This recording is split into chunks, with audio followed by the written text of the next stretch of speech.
Hey guys, I am Shyam ji Mishra. Chemistry with Shyam sir में आप सभी का स्वागत है। इससे पहले जो हम 12th क्लास का टॉपिक पढ़ रहे थे ना, वो था फ्रेंडलिक आइसोसर समतापी वक्र या फिर फ्रेंडलिक एडजैसेंट आइसोथर्मल ग्राफ। ठीक है, उसी को हम क्या करते हैं, कंटिन्यू करते हैं। समझ में तो आया होगा भाई ना, बहुत स्लो पढ़ाया था। अगर नहीं भी समझ में आया ना तो मैं 5 मिनट में पहले क्या करना है, इसको रिवाइज कर देता हूँ। ध्यान देना भाई। देखिए, समतापी वक्र नाम से ही समझ में आ रहा है कि क्या है, समतापी आइसोथर्मल। ठीक है, तो समतापी का मतलब मैंने आपको बताया था समान ताप पर या निश्चित ताप पर। ठीक है, तो मैं इसको एक्सप्लेन किसने किया था, फ्रेंडलिक ने एक्सप्लेन किया था, इसलिए उसको नाम दे दिया गया फ्रेंडलिक समतापी वक्र। ध्यान देना भाई। अब देखिए, फ्रेंडलिक ने सन 1909 में बताया था इसके बारे में,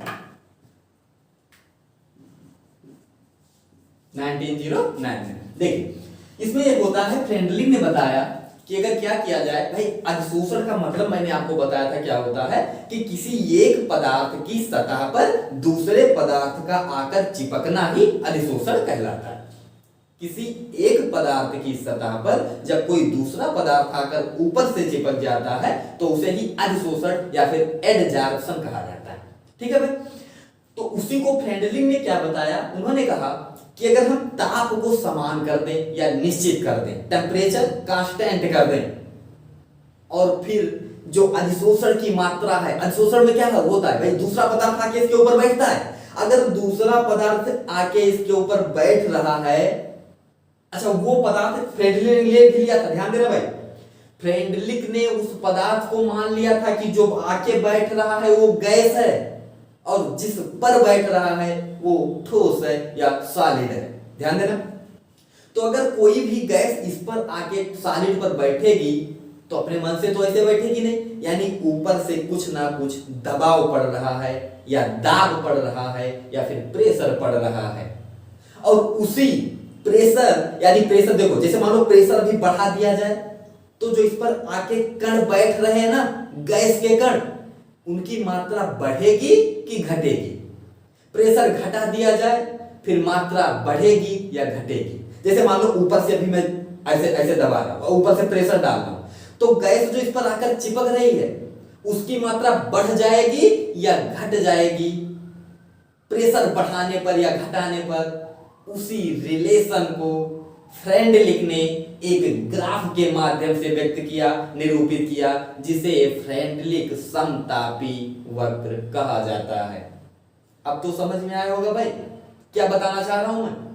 देखिए, जैसे समान ताप कंडीशन क्यों दे दिया गया कि अगर ताप समान नहीं किया जाएगा, मान लो इसके नीचे से ताप बढ़ाया जाए, टेम्परेचर बढ़ाया जाए, तो ताप बढ़ाने से क्या होगा कि जो गैस के पार्टिकल्स या गैस के मॉलिक्यूल्स इसके ऊपर चिपके हुए हैं ना, वो ताप बढ़ाने पर यहां से उठकर भागने लगेंगे या सरफेस को छोड़ने लगेंगे।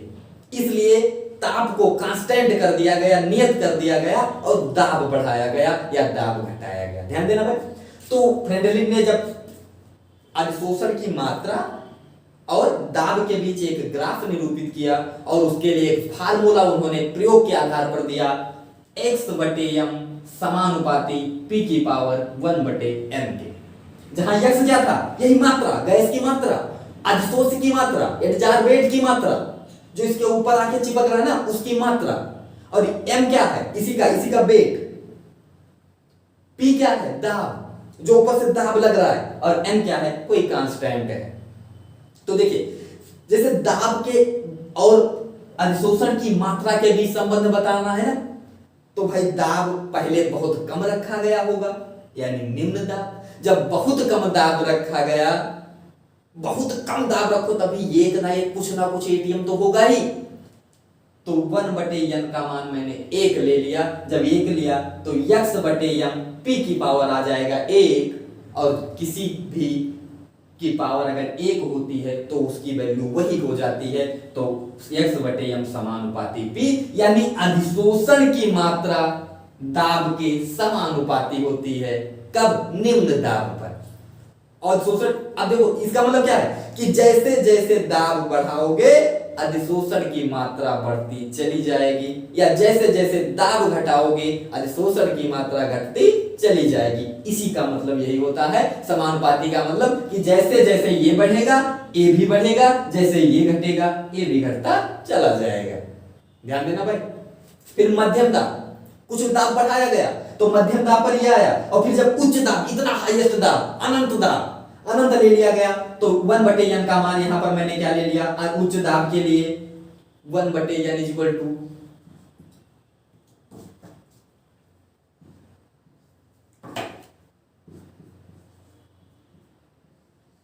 0। कैसे? n इक्वल टू इनफाइनाइट, 1/इनफाइनाइट इक्वल टू 0, 0 ले लिया गया। और जब इसका मान 0 लिया गया तो किसी भी चीज का पावर अगर 0 होता है तो उसका मान नियत हो जाता है या कांस्टेंट हो जाता है। तो x/m समानुपाती नियत आ गया। इसका मतलब क्या है कि अधिशोषण की जो मात्रा है ना, जब बहुत दाब बढ़ा दोगे तो इसकी मात्रा पर कोई फर्क नहीं पड़ने वाला है। जैसे ध्यान देना भाई इस पर एक निश्चित हद तक जब मैं मिटाते चला गया, पहले एकदम अच्छा था, पहले एकदम ऐसे था, व्हाइट था, फिर जब मैं मिटाते चला गया इस पर चाक जमती चली गई। तो अगर ये बताओ, अगर ये हर समय जमा ही करती इस पर, तब तो डस्टर को बहुत मोटा हो जाना चाहिए, लेकिन क्या उतना मोटा हो रहा? एक लेयर जम गई, उसके बाद क्या इस पर कुछ चिपक रहा तो बहुत कम, यानी मात्रा एक समय के बाद उसकी मात्रा नियत हो जाती है या निश्चित हो जाती है, और उसी को ग्राफ के माध्यम से निरूपित किया। देख लीजिए भाई, ये ग्राफ है, x/m है अधिशोषण की मात्रा, और यहाँ p है दाब, और दोनों के मध्य ग्राफ को निरूपित किया गया। कैसे निरूपित किया गया? ये अधिशोषण की मात्रा, p है दाब। जब निम्न दाब था तब x/m समानुपाती, जैसे जैसे x/m ये बढ़ रहा है वैसे वैसे p भी बढ़ रहा है। देखना भाई, यहां तक निम्न दाब, फिर क्या था मध्यम दाब, मध्यम दाब के लिए यहां से यहां तक, फिर उच्च दाब पर क्या था x/m नियत है, ना बढ़ नहीं रहा है, चाहे जितना दाब बढ़ाते चले जाओ। तो यहां तक तो मैंने उस लेक्चर में एक्सप्लेन कर दिया था, ये रिवाइज होगा। अब इसी को हम आगे क्या करते हैं, इसी का ऑपरेशन स्टार्ट करते हैं भाई, ध्यान देना। अब हम क्या करते हैं, इसी में दोनों पक्षों में लाग ले लेते हैं, ध्यान देना।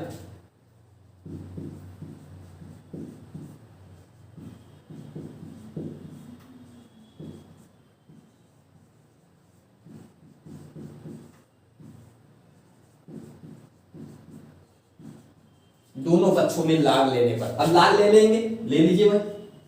log x/m is equal to log k plus log p की पावर 1/m। अब ये देखो, अब आपके मन में एक बात आई होगी कि यहाँ log k plus log p की पावर 1/n मैंने क्यों लिखा? अभी तो ये दोनों साथ में थे। log की प्रॉपर्टी होती है कि अगर कोई दो चीज गुणे में बैठी हुई है और आगे log लगा दिया जाए, जैसे मान लो लिख दिया गया log a इंटू b लिखा हुआ है, तो इसको मैं लिख सकता हूं log a plus log b, ये लिखा जा सकता है। इसी के अकॉर्डिंग मैंने इसको भी लिख दिया, ध्यान देना। तो log x/m is equal to log k, देखिए, और log की एक प्रॉपर्टी और होती है कि अगर लिखा हुआ है log a की पावर n, तो इसको हम लिख सकते हैं n log a, यानी पावर आगे आ जाती है, log लेने पर पावर आगे आ जाएगी। वही चीज इसमें भी कर देंगे कि 1/n आगे आ जाएगा, फिर हो जाएगा log p। इस फार्मूले को देखकर आपको कुछ समझ में आ रहा है? अरे भाई, सरल रेखा का समीकरण आपने पढ़ा होगा, y is equal to mx plus c, पढ़ा है ना? वैसे ही तो फार्मूला लिखा हुआ है, देखिए कैसे, log x/m is equal to 1/n log p plus log k। ये है y, ये है m, ये है x और ये है c। y is equal to mx plus c, ठीक है। ड्रा कर लेते हैं, इसका भी ग्राफ ड्रा कर लिया जाता है भाई, यहीं पर ड्रा कर देते हैं।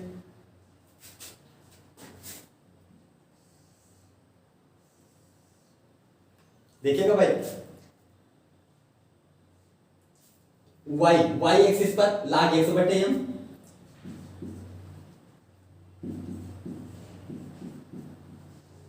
ठीक है, फिर क्या है 1/n, ये m क्या है, ये 1/n क्या है, प्रवणता, प्रवणता।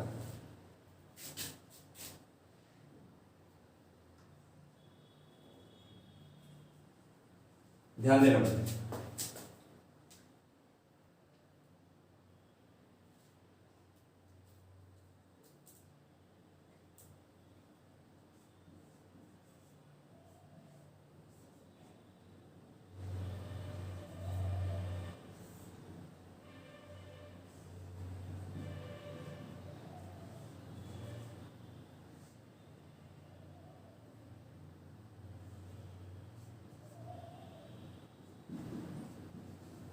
ये बन गया ग्राफ आपका, ध्यान देना।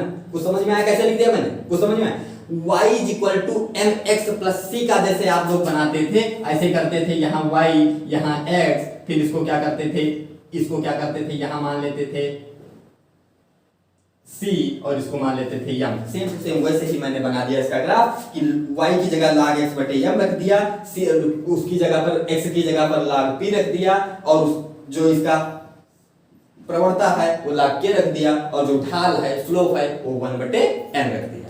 ये ग्राफ आ गया, बहुत ही ज्यादा इंपॉर्टेंट ग्राफ है, और यही दो ग्राफ इसमें पूछे जाते हैं फ्रेंडलिक एडजॉर्प्शन आइसोथर्म से।